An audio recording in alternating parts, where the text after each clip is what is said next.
Hi అండి, welcome back to Asvi cooks. ఈ రోజు వీడియోలో మీకు ఎన్నో పోషకాలు కలిగిన రాగి జావను ఎలా తయారు చేసుకోవాలో చూపిస్తానండి.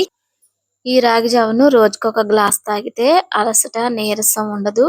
అలాగే ఎముకలను గట్టిపరుస్తుంది, రక్తహీనతను కూడా తగ్గిస్తుంది.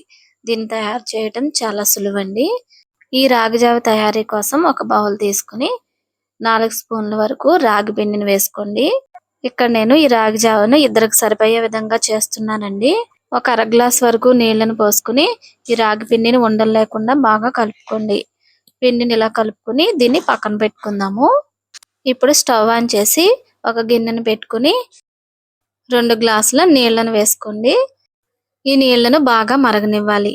నీళ్ళు ఈ విధంగా మరుగుతున్నప్పుడు అర స్పూన్ ఉప్పును కూడా వేసుకోండి.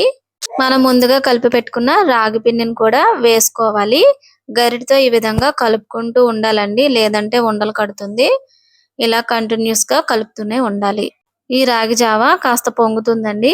అలాగా 2-3 పొంగులు వచ్చిన తర్వాత ఒక 5 నిమిషాల పాటు మరగనివ్వాలండి. ఈ రాగి జావ మనం మరిగించే కొద్దీ చిక్కబడుతుంది. ఇలా మరిగిన తర్వాత ఈ కన్సిస్టెన్సీలో స్టవ్ ఆఫ్ చేసుకుంటే సరిపోతుందండి. ఇది చల్లారే కొద్దీ మరి కాస్త చిక్కబడుతుందండి. ఇలా కాస్త చల్లారిన రాగి జావలో మనం దీంట్లో కావాలంటే పాలు, బెల్లం కూడా వేసుకుని తాగొచ్చు. లేదంటే ఇక్కడ నేను మజ్జిగ వేస్తున్నానండి.